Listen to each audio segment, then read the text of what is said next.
Modern पत्नी। विकास ईशा को पिछले 11 साल से डेट कर रहा होता है। दोनों की फैमिली को ये बात पता होती है। दोनों जहाँ भी जाते एक साथ जाते थे। एक दिन विकास ईशा को कहता है, ईशा, अब मुझे लगता है हमें शादी कर लेनी चाहिए क्योंकि पापा मुझे हर रोज शादी के लिए फोर्स कर रहे हैं। अभी तुम मुझे शादी के लिए मत बोलो। अभी मुझे अपना करियर सेट करना है, उसके बाद हम शादी का देखेंगे। और वैसे भी मैं तुम्हें पसंद करती हूँ, तो मैं जब भी करूँगी तुमसे ही शादी करूँगी। तो इस बात की फिक्र तुम मत करना कि मैं पीछे हट जाऊँगी। मैंने तुम्हें कभी मना किया है क्या काम करने के लिए? और वैसे भी तुम शादी के बाद भी कर सकती हो काम। मुझे और मेरे परिवार को इस चीज से कोई दिक्कत नहीं है। और मेरा छोटा भाई वरुण, वो भी तो मेरे कारण बैठा है। वो कब तक बैठा रहेगा? उसकी भी तो शादी की उम्र हो गई है।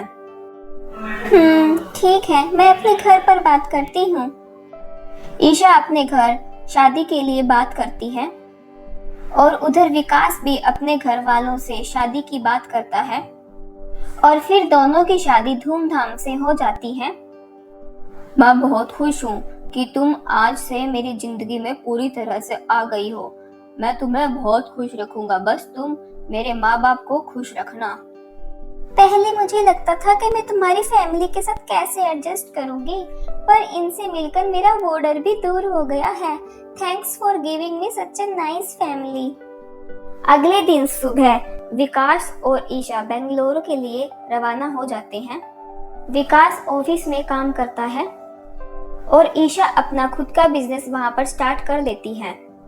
दोनों खुशी खुशी अपनी जिंदगी बिताने लगते हैं। विकास, मैं सारा दिन घर का काम अकेली करती हूँ। ये जिम्मेदारी सिर्फ मेरी अकेली की नहीं है क्या? तुम्हारे घर में कोई जिम्मेदारी नहीं है क्या? शादी से पहले तो तुमने कहा था कि तुम हर चीज में मेरा साथ दोगे। अरे ईशा, तुम जैसा बोलती हो मैं वैसा ही तो करता हूँ। बताओ क्या काम है? कल से मॉर्निंग की चाय तुम बनाओगे और ऑफिस जाने से पहले पूरे घर में झाड़ू लगा देना और ऑफिस से आने के बाद घर का सारा फर्नीचर तुम्हें ही पहुंचना है। अरे बॉस, इतने से काम के लिए तुम इतना गुस्सा कर रही थी? अरे बाबा ठीक है, कल से ये सारा काम मैं कर दूंगा। अब तुम रिलैक्स करो। ईशा अपने घर के साथ साथ अपना बिजनेस भी अच्छे से संभाल लेती है, लेकिन उसे किट्टी पार्टियों का बहुत शौक था। आए दिन वो अपने फ्रेंड्स के साथ किट्टी पार्टी करने जाती है, जो कि विकास को पसंद नहीं आता। ईशा, तुम्हारे पास तो मेरे लिए बिल्कुल भी वक्त नहीं है। सारा वो तो तुम अपने बिजनेस में बिता देती हो और जो वक्त रह जाता है वो सारा तुम अपनी फ्रेंड्स के साथ पार्टी में निकाल देती हो। ऐसा कुछ नहीं है, ऐसा सिर्फ तुम्हें लगता है।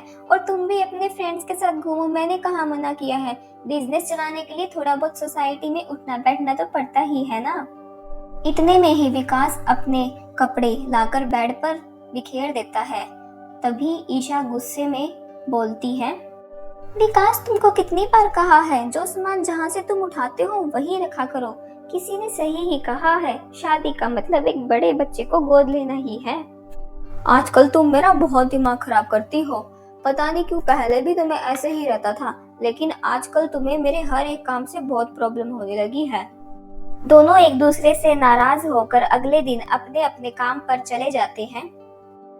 आज मुझे घर जल्दी आना पड़ा क्योंकि आज एसी खराब हो गया था, तो एसी वाले को बुलवाया था सही करवाने के लिए। अरे तो तुम रहने देती, मैं आ जाता, तुम मुझे बोल देती। तुम तो रहने ही दो। तुम्हारे भरोसे एक वॉशिंग मशीन छोड़ी थी, ये भी आज तक खराब ही पड़ी है। तुमसे ये तक तो ठीक हुई नहीं। एसी का खाक ठीक होता तुमसे। और वैसे भी पूरे दिन काम करो और फिर रात को गर्मी में आके सो। तुमसे तो कुछ नहीं होता। तुमसे तो शादी करके मेरी जिंदगी ही खराब हो गई है। यार, तुम आते ही चिल्लाने लगती हो। अभी तो आया हूँ मैं और आते ही तुम शुरू हो गई हो। ठीक है, रहने दो तुम। वैसे भी तुम तो ऐसे बोल रही हो जैसे सारे काम मेरे ही करती हो ना। अब से कोई काम करने की जरूरत नहीं है तुम्हें मेरे। मैं खुद देख लूंगा खुद के काम। ईशा रात को मेज पे खाना लगाती है और विकास को खाने के लिए बुलाती है। तभी विकास कहता है, मेरा मन नहीं है, तुम खा लो, मैं तो सोने जा रहा हूँ। ये इतना सारा खाना फेंक दूं क्या? और तुम्हें तो अपने ड्रामों से फुर्सत नहीं है। मैंने इतनी मेहनत से इतनी गर्मी में ये सब खाना बनाया है, तो चुपचाप से आकर खा लो। मैंने एक बार तुमको बोल दिया ना मुझे नहीं खाना, तो नहीं खाना। क्यों मेरे पीछे पड़ी हो? एक तो काम का इतना बर्डन, ऊपर से ये रोज की चिक चिक। मेरा खाना कल से तुम मत बनाना, कल से मैं बाहर से खाना खाकर आ जाऊंगा, मुझे घर का कुछ नहीं खाना। ठीक है तो मत खाओ तुम खाना, मुझे भी नहीं खाना, कल मैं ये सारा खाना काम वाले को दे दूंगी। ईशा अपने कमरे में जाकर रोने लगती है। तभी वहां पर हमेशा की तरह विकास आकर उसे मनाने लग जाता है। ईशा मुझे माफ कर दो, पर प्लीज तुम रो मत।